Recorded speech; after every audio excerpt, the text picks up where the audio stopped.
Check out what the satisfied Dan Gemus real estate team clients are saying about working with the Dan Gemus team. Visit dangemus.com. I got to thank you for being a voice of reason in a sea of insanity. Now back to the Dan Gemus Real Estate Show on AM800. Okay, everyone, welcome back to the show. Kathy Talbot with me in studio today and tomorrow. Hi, Kath. Hello again. Hello. And a reminder, if you are looking to make a move, the Dan Gemus team is always here to help. You can reach out to us 7 days a week at the office, 519-566-5565, or on our website, dangemus.com, dangemus.com. But in the meantime, it's time for our insurance segment with our good friend Chris Gibb from Gibb Insurance Brokers. Hey, Chris, how are you? I am absolutely fantastic. How is Dan and Kathy doing Dan today? and Kathy are doing amazing on this Saturday. We sure are. We're tired of the heat. We want some fall weather. Don't say we. All right. I want some fall weather. Kath still wants to drag the summer out a little bit longer. So, but not with that heat. Yeah. We were in downtown Amherstburg last weekend, and it was 75 degrees, and I thought, oh my God, I need long pants and a jacket. It was perfect. You know what? Yes. We were at some baseball games, and we were actually same thing. We were almost chilly a little bit. I'm like, you know what? I'll take this. Yes. Any day of the week over the crazy heat. I feel like it's been the worst summer ever for heat. And the air quality right now is terrible. Forest fires. Yeah. Sheesh. All right, Chris, our topic today. So you had sent me an article that we wanted to discuss, which is quite interesting. So basically, Windsor has made the top 10 list of most dangerous cities to drive in the province. Yes. There was a story in one of the local papers that came out, and Windsor has now become one of the top 10 most dangerous cities to drive in Ontario. I wonder why is that?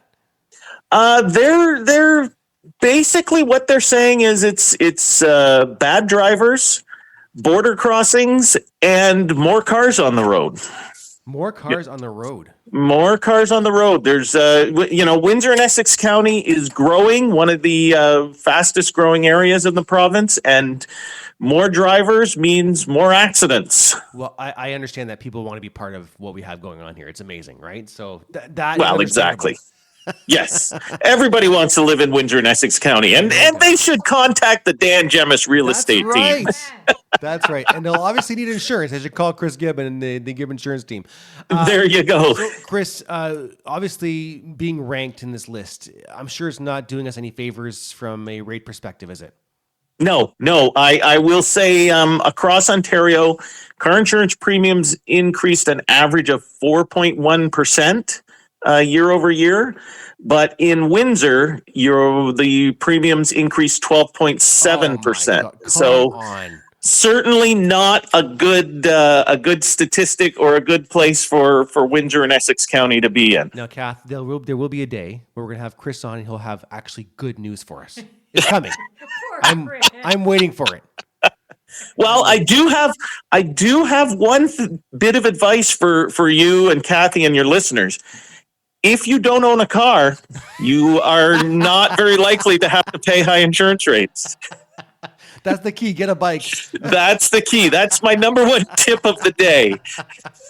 Maybe we should carpool more. And then maybe that too. Oh my God, yeah, more carpooling. So listen, there was an article, I'm not sure if you spotted it, Chris, with regards to the city of Hamilton and their cyber attack. Did you hear about that?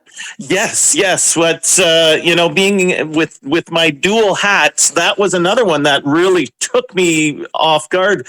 The city of Hamilton had a cyber attack, and they're currently facing a little over $18 million in costs after their cyber insurance insurer denied their claim.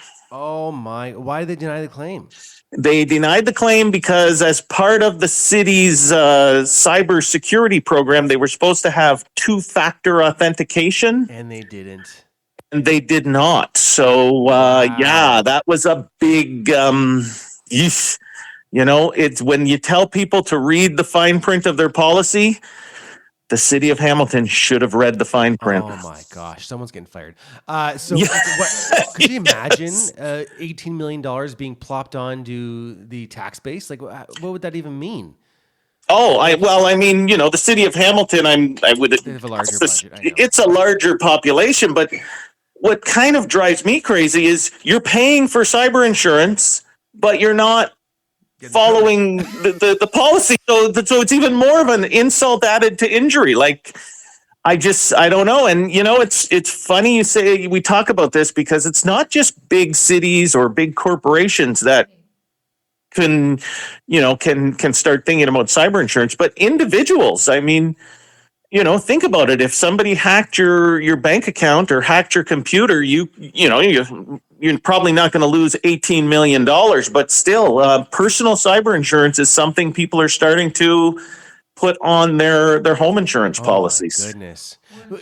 Yeah. Could you Yes. consider it becoming a standard with the policies? Like, because oftentimes you'll talk about how home insurance covers all kinds of things you would never think it would cover. But is that something they might add coverage to? I can see that eventually becoming a standard coverage. In the insurance world, it takes a while to get statistics to be able to tell, how much does the insurance company need to charge for this product? So right now it's an add-on. But you'll see identity theft. Remember, years ago, people used to talk about identity theft all the time. Yes. A lot of insurance companies, that is now just a standard coverage that's added to your policy. Because once they see what the cost is, then they can figure out a rate, and then it generally filters in. But right now, cyber insurance is an extra. Now, on that topic, Chris, oftentimes it's been going on for a few years now.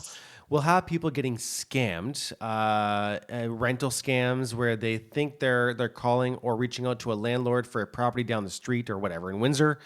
Come to find out, it's a fake ad using a realtor's photos, and people will send a first and last month deposit, and meanwhile it goes overseas or wherever.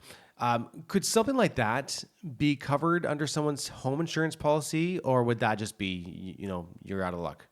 Well, I will begin my response with my standard.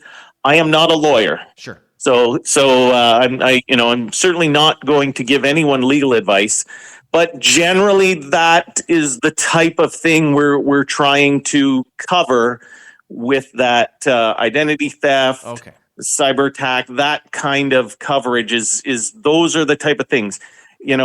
Fraudulent financial transactions, it's become a huge issue because everybody's online and not everybody is as savvy as they should be. So that is something that you can purchase coverage for things like that. Well, I'll tell you one thing. I consider myself pretty darn savvy, and I sometimes would come close to falling for a lot of these things. They're getting really, really good.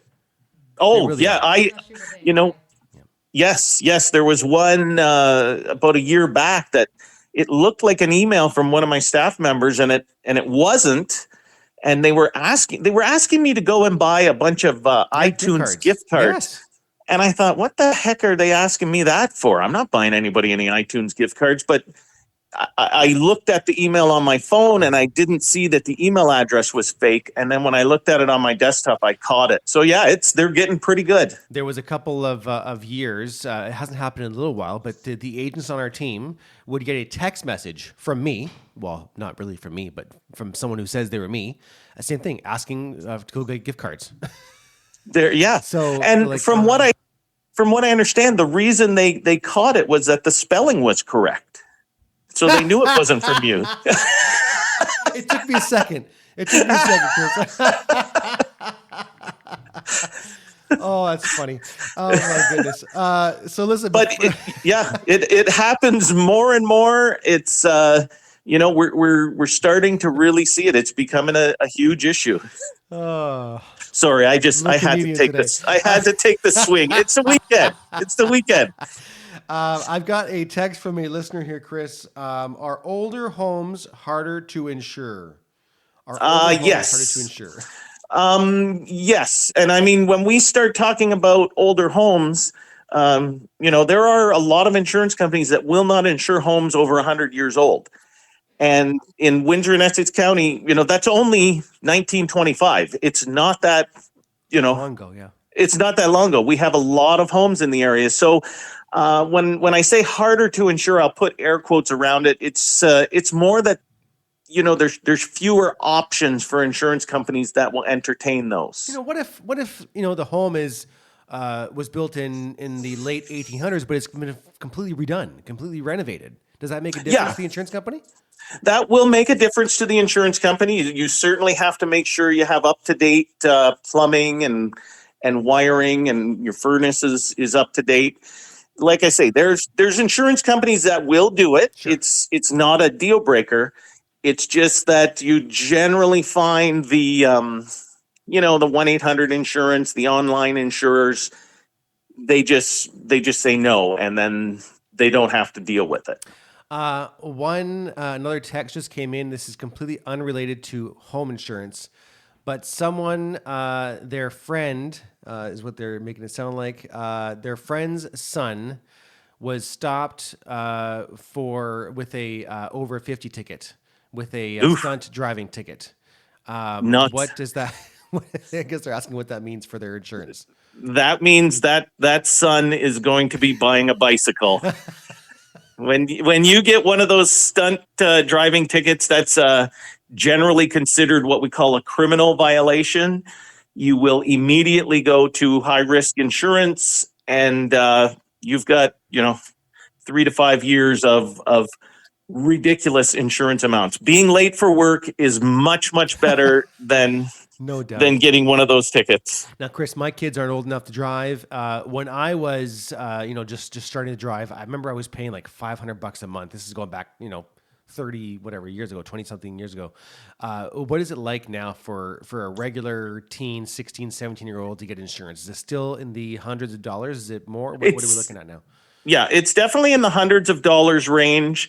Again, depending on what type of vehicle you have and what type of coverage. If you go with the old beater car that you don't need full coverage on, you can cut back all physical damage to your vehicle and save quite a bit of money. Okay. You really can. It's still expensive, but there are options. The province just introduced some options last year that let you remove a lot of the coverages that were specific to fixing your vehicle. So it's not bad. People should look into. It's called Ontario Policy Change Form 49. That would be if you're calling your insurance broker and you've got a car that's a disposable, just say, I want to add Ontario Policy Change Form number 49, and then they can show you how to take all physical damage coverage off the vehicle, and you can save quite a bit.